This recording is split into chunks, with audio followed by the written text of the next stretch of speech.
I just got dropped off at the gate for the Seminole Reservation, where last year when we were through hiking the Florida Trail, Ari picked us up because the 19 point, I believe it is 3-mile section from the beginning of the reservation to the end of the reservation was closed for Florida Trail through hikers. The reservation itself wasn't closed, but they just didn't want people coming through and potentially spreading COVID.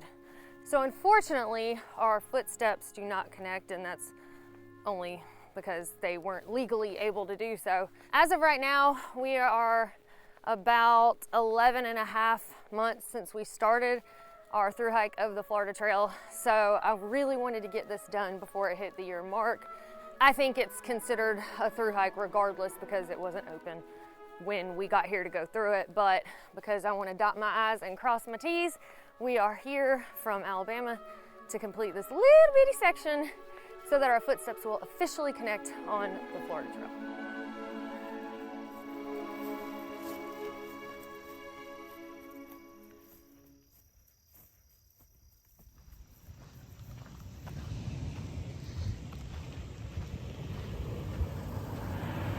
Unfortunately, Marty and I did not have a ride for today, and we didn't work out any shuttles or anything like that.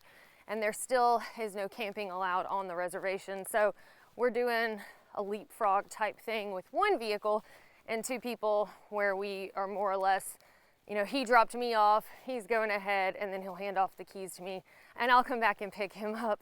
So we're gonna do 2 days worth of it because we didn't get started today until the late afternoon as usual, but just gonna kind of take it easy and hopefully see some cool critters. Boop.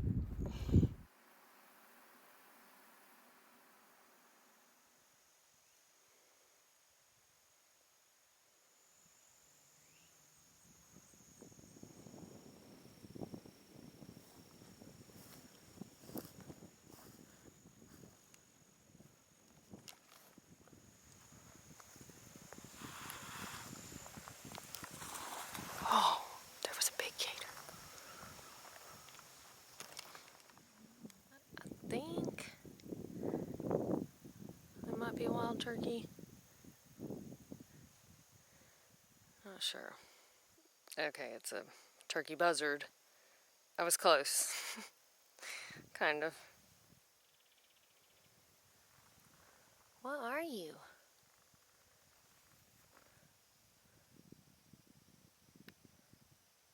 Cool looking. You so photogenic. Okay, maybe not.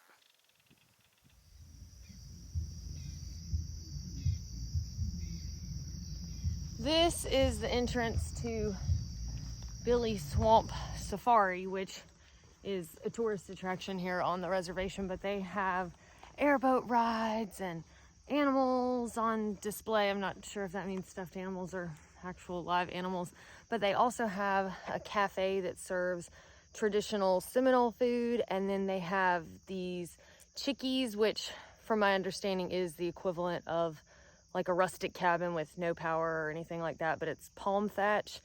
So while I'm really happy that the reservation is open for hikers to pass through, I'm so sad to be missing what is the Billy Swamp Safari experience that I've heard about, because from what I'm told, it's something that shouldn't be missed. So if you get to do the Florida Trail in a year where it's not shut down, then from what I hear, highly recommend checking it out. Going back out of the road. I don't want you getting hit. Go on now. Go home. Won't go home. Back at it, day 2. This time Aunt Kathy was nice enough to help us stage our vehicle at the end, so we get to walk together and finish together and procrastinate. I'm sure we'll do that because I think there's not just one cafe, but 2 cafes along the way today in our 13-mile stretch. Oh, did we interrupt your lunch? I'm sorry. Looks like a turtle. Oh, it's a fish.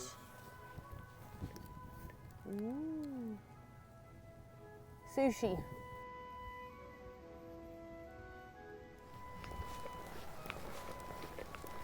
I think they're expecting us to throw them some food.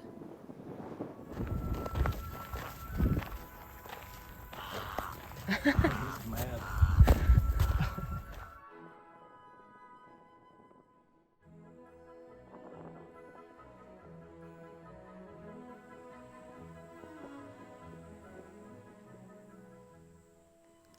From far away, this definitely looked like a gator, but joke's on us, it's just trash.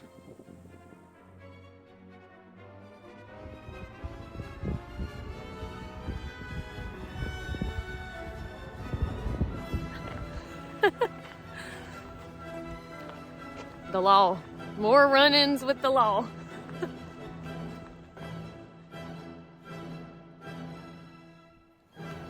There's beginning to be a theme with really me and Marty hiking. It's you. Anyway, we were just heading down this little dirt path next to the canal. Got about 5 miles or so to the truck, and we hear this truck pulling up behind us, and it's the law. And so one of them says, "Miss Mills," and I'm like, oh boy, they know my name already. And they were very nice fellas that were just coming to check on us because they saw my truck parked at the end, and they were like, Alabama tags randomly here at the end of the reservation near the levees. This doesn't look good. So they ran the tag, found Jessica Mills, and said, this girl's probably in a ditch somewhere. So they go where they would find the most personal information, which is Facebook. And they see that I have been in Florida, but not the Florida Trail, so still a little worried. And they sent the information to somebody back at the office, and then the office calls and says, "You fools, she's on YouTube and she hiked the Florida Trail before, so she's probably here just filling in the section since it was closed last year." And so they came back this way and said, well, if she's actually hiking on the Florida Trail, then we should run into her. And voila, they found us and were very pleasant to talk to. And yeah, they even knew who Marty was because of Facebook. Yeah. So anyway, this was a pleasant run-in this time, and we thanked them for not accusing us of shoplifting. There's a gator up there on the bank.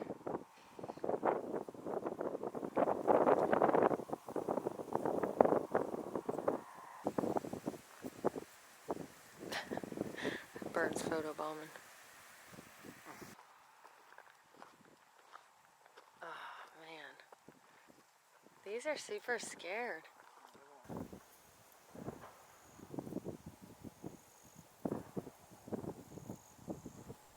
Ever since I did my budget gear loadout that was $500 or less, I've been wanting to test out more budget gear because I feel like maybe for a little bit more money I could find something that's better quality, or maybe even for the same price. But until I test some more things, I won't know. So for this trip, I decided to bring along a new pack that I ordered off of Amazon. It's the Nevo Rhino 50-liter pack. Now, if I'd been paying attention, I'd realize it's really a 45-liter pack with 5 additional liters of pocket storage. If I had to do it again, I would have ordered the 60-liter pack for only $10 additional. This one costs $65. That one would be $75. I'm not sure with my full gear loadout, especially now that I have a synthetic quilt and all of the camera equipment that I carry, that this is going to be enough space for me. But I figured I'd go on and give it a test run anyway, because I do have a lot of camera equipment with me, so I can get a feel for how the pack carries and just the quality of the pack in general. And then I'll probably use it a little bit locally on some trails and let y'all know how it's performing. The main thing that I can tell you right now is it seems like a kind of a ripoff of the Osprey pack that's more lightweight than some of their heftier ones like the Aura or Atmos. But for only $65 or $75 if I had gone with the higher capacity pack, I can say that it seems like a pretty well put together pack. It's got comfortable cushioning. It also has that anti-gravity style that the Osprey packs are known for, so your back gets more aeration. And they've got lots of pockets and storage space. The hip belt pockets are big enough to store some stuff in, like cameras or cell phones, but they're not quite as big as I prefer. My main concern with them though is that they're kind of a soft meshy material, so I feel like eventually they're gonna tear through, especially if it was on a long trail like the AT, PCT, etc. But like I said, once I give it a good run, then I will report back to you on that.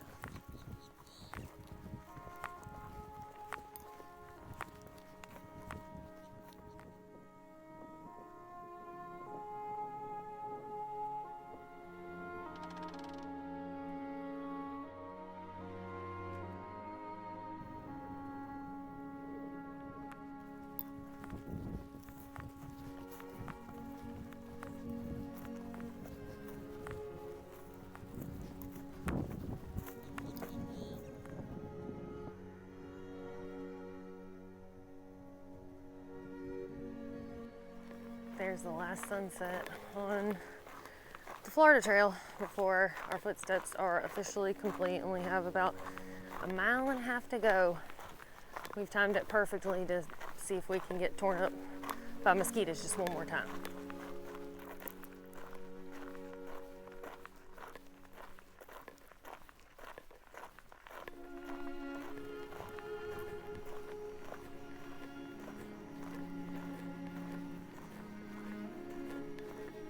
This is the